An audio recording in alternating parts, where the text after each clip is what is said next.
All right, so composting. Classic plastic compost bin, great for food waste and also your garden waste. But the thing about composting is that you need to have the right balance between carbon and nitrogen, or greens and browns. So for example, your kitchen waste is your greens.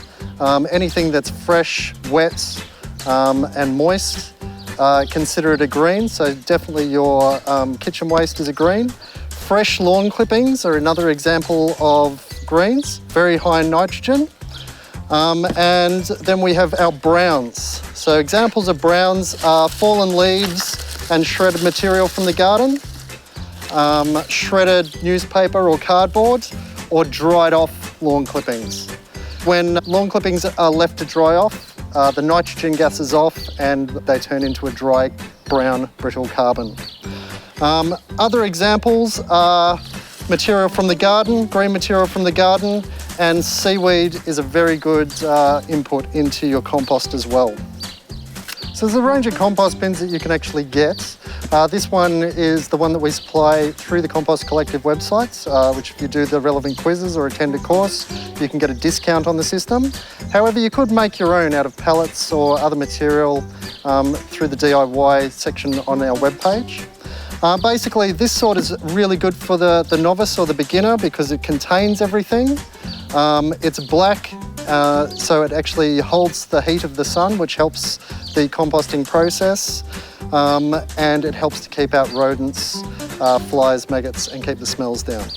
Okay, so where you want to place your compost bin is in the full sun and preferably on grass or bare dirt. That enables the soil life to actually infiltrate up through the compost. So just pop your lid, and what you want to do is start with a layer of broken up twigs. This helps to let the air flow through the system.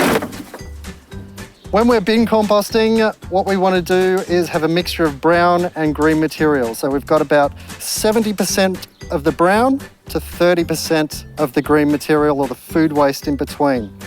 Over time, as we add a sandwich of brown, green, brown to the heap, it will compress down and start to compost. So we've actually got another sandwich of the 70% brown to 30% green sitting through here, but it's already starting to process, already starting to compost, and down the base here, it's been incorporated as good compost. So what we want to do is make sure that our compost bin is nice and moist.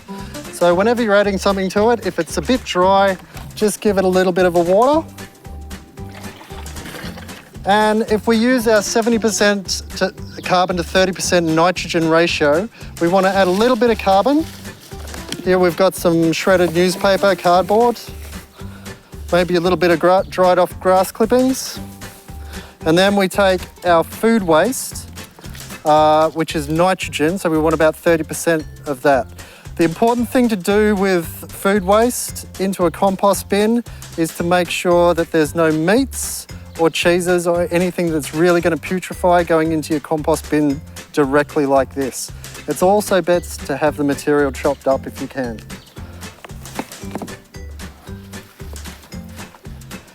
And then finally what we do is cover that with another layer of the carbon material. So that's composting in a nutshell. Remember, you can purchase these systems here on the website at a discounted price, or if you want to make your own system, check out our DIY page for more information. Happy composting.